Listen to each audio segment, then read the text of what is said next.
Hello, everybody, and welcome into the Bitcoin Made Simple podcast. I'm your host, Cory, and as usual, brought to you by the Bitbox O2 hardware wallet. Get yourself a Bitbox O2 hardware wallet. It's the simplest, easiest to use hardware wallet on the market, and I love it. I love it so much that I put stuff in cold storage all the time. It's it's so simple, and caveman like myself can do it. But no, seriously, and you guys heard me rant last week about the sanctity of self-custody, so you should really take ownership of that. Go to bitbox.swiss/Bitcoin Made Simple. Use promo code Bitcoin Made Simple to get 5% off. Also, shout out to Barefoot Mining. Go to barefootmining.com. Barefoot Mining is seeking like-minded individuals who want to invest in and help grow mining across multiple different forms of energy, whether that is hydroelectric, on-grid, natural gas, stranded gas, off-grid, you name it, they want to do it. And they want like-minded individuals like you who might want to invest in something like their projects to get in touch with them. Follow them at barefootmining.com or on Twitter. It is at Barefoot Mining. Thank you to both sponsors. So today I wanted to talk about the price of Bitcoin not being so great. And I'm really not a price talker, but we're at like 54,000 now, and I cannot believe that we're not at like 400,000. I mean, we all know the true value proposition. We know that it's supposed to go up forever. But I just can't believe we're not there. The price keeps chopping or going down, and if the 50,000 range is the consolidation zone, then so be it. That'd be great. I don't know, just something seems off. I think that they're trying to flush out. They're not gonna, I don't know if they're trying to flush out some of the retail ETFs, or if the big companies are trying to acquire as much as possible. I don't know. And not, again, to like harp on the self-custody stuff too much, but Magoo had a good point on this. He tweeted out, he said, you know, if you have your Bitcoin in cold storage, you can't get liquidated. And that's what keeps happening here, is that people keep getting liquidated and their Bitcoin crashes, and the price of Bitcoin will crash, wipe out their shorts or whatever, all the stupid gambling that people do. And that causes the price to crash and blah, blah, blah. But Magoo brings up a good point. If you have it in cold storage, you can't get liquidated. It's just there. Sorry for yawning. It's just there. So frustrating. I promise I'm not going to make this just a podcast where I keep whining about getting your coins off the exchange, but you probably should. You know, kind of reminds me of, you know, if you're a person that's religious, but you don't go to church. Going to church would be the equivalent of cold storage. Actually practicing what you preach. There's a lot of us in this space that don't do that. And I'm trying to get better about that. So, you know, I'm living up to it. That's why I've turned a ton of my focus to Bitcoin and mining Bitcoin and all that good stuff. And I also wonder, I mean, I don't know, I hope you guys liked last week's episode. Was the episode talking talking about Nostr with Derek Ross. But I hope you guys are hopping on that and using Nostr. And I'm kind of in this zone right now, like in between, because if you follow me on Twitter, which is at Cory_Tusick, if you follow me on Twitter, you probably noticed that over the last year and a half, I've talked about Bitcoin a lot less. And part of that is because I'm just so annoyed with all the clout chasers. So I don't even want to mix up with them or get mixed in with them. But part of it is that, there's other stuff I like to talk about. And I don't know, probably I'm curious. I don't care. I'm not a clout chaser, but I do wonder this specific thing. So I don't know. I'm sure I could dig into the analytics, but it's probably been like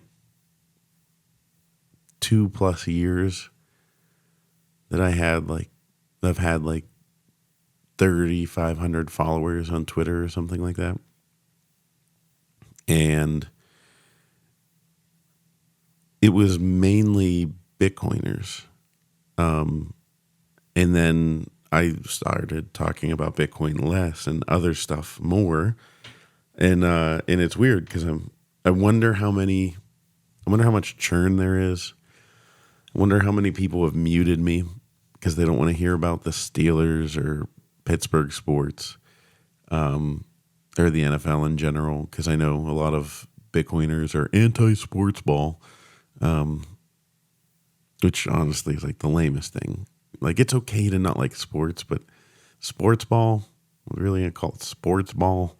There are things that people like in life that aren't Bitcoin. It's okay.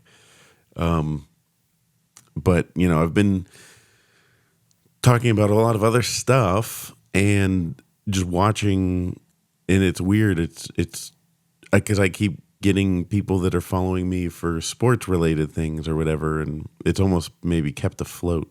I don't know. It's weird. And I don't care, but every once in a while I notice, like, if something, I'm like, oh, I wonder how many followers do I have now?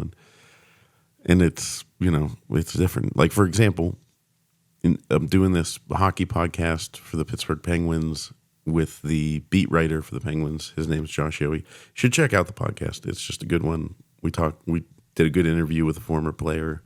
But yeah, it's obviously Pittsburgh Penguin focused. And he has a big following because he's the writer. He writes for The Athletic. He's the beat writer, has been for 15 years for the Penguins. And, I wrote something the other day for the website that we made, and he shared it out. And, the comedian friend he's a Pittsburgher but lives out west, and he does the podcast with us. His name's Joe Bartnick. He tweeted it out. So, like different audiences. And, I just noticed like that, I had a handful of notifications and a group of people followed me, and I'm like, oh, I wonder how, but it's still status quo. It's just interesting to me. So I am curious as to how many of you Bitcoiners are still following me or listening. Because I put this tweet out there as a test, and I said, well, let me find it. I promise it's not going to be boring, me looking through Twitter, but I put a tweet out. This probably looks like, if you watch from a distance, you probably think it was engagement farming. But it was something along the lines of like, what do you think of Bitcoin? My reason for that was, with the different new followers, I'm like curious to hear what people think. Then I'm also curious to see how many of the Bitcoin followers have tuned me out, which is fine. To each their own. But so I put a post out that said, what do you think of Bitcoin? And it took a day for anyone to respond, and I think I got one, maybe two responses. So I don't know. Maybe it's a combination of things. Like, I killed my Bitcoin crowd. I don't know. I mean, you guys still listen, so that's fine. Maybe number go down or number go sideways, has everyone in a tizzy. And, I was, gaining a ton of followers during, I guess, the bull market, and we're not really in a bull market yet. So I don't know. But yeah, you guys should really be, if you're new, or you should be pushing this to people that are new and letting them know, not my show. You should just be pushing them to get into Bitcoin now. Because I remember, I think in my mind for a while, I thought that the bull market started for right at the halving, or before or after it. But I always forget, I'm talking about last 2020. It wasn't right then, and I've mentioned this before on the show. It was a delayed fuse. And I remember that summer of just consuming, because I'd been into Bitcoin for a little bit before that. And I'd gotten like kind of all in. And then that summer of the spring, summer of 2020, when the whole world was worried about other stuff and I wasn't going to let that stuff weigh me down. And I started to dig in and figure out what was really wrong with the world. And what was really wrong with the world is that you don't have a BitBox O2 hardware wallet. But what was really wrong with the world is that we do not have, a sound money. And I just everything Bitcoin that I could get my hands on from the beginning of from before the pandemic, and then it ramped up into that summer. And it was just like, I think back on how, cutting the grass. And it was like, I used to like do extra yard work just to be able to listen to more podcasts. And the wave hadn't really come yet.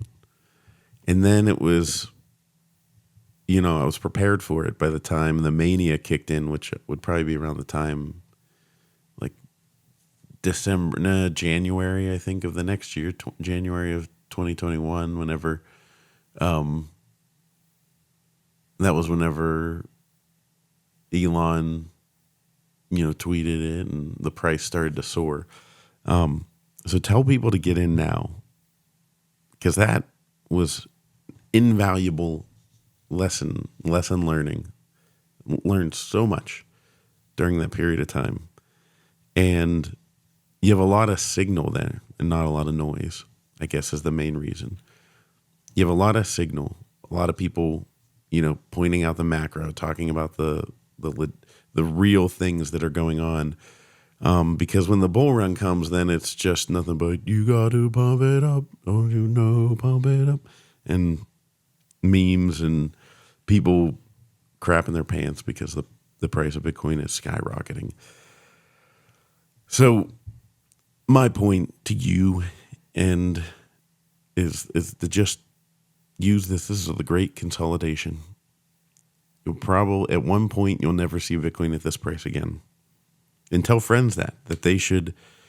And you could tell friends all they want. I guess maybe the angle that we need to start taking is crack them from a different perspective, that the world is broken, and lead them with breadcrumbs. When people hear you're into Bitcoin, oh, you're into Bitcoin. Oh yeah, I do. I know. I hate this. They always say like, yeah, I know someone into crypto. Not the same. I don't even want to go in that argument. But when people, talk about if they're open to hearing about you talk about Bitcoin, instead of getting on like some blah, blah, blah, blah, and letting it word vomit out, just maybe start at the beginning. Maybe that's 1913, when there was the establishment of the Federal Reserve, the fact that there was no income tax, the fact that they didn't have these central banks, and then they were instituted, and that became a problem. And then in 1971, you can talk about what happened from there to 1971, a whole lot of things with currency problems and central control over money. Then you can dig into 1971 and the suspending of the the convertibility of the dollar to gold. And that we take it for granted as Bitcoiners. I didn't know that until I got into Bitcoin hardcore. I mean, I literally would tell people I thought that if I thought that if Fort Knox got raided and foreign governments found out we didn't have enough gold to back our currency, that it would be the end of the world. And it turns out that in 1971, that already happened. We just publicly said it. France sent warships, to try and get their gold back. We just confiscated all of it. So go that route. Walk them through that. Walk them through the petrodollar. Walk them through how every war is basically since then been about the petrodollar. And then as you start to work your way towards the 2000s and that war, and then you go to the great financial crisis. And then they'll start to understand, oh man, I really wish something had come along to solve this. And then you'll be like, good for you. Good news. Good news for you. Something did. And that thing is called Bitcoin. And you can put it on a BitBox O2 hardware wallet. And I will talk to you guys later.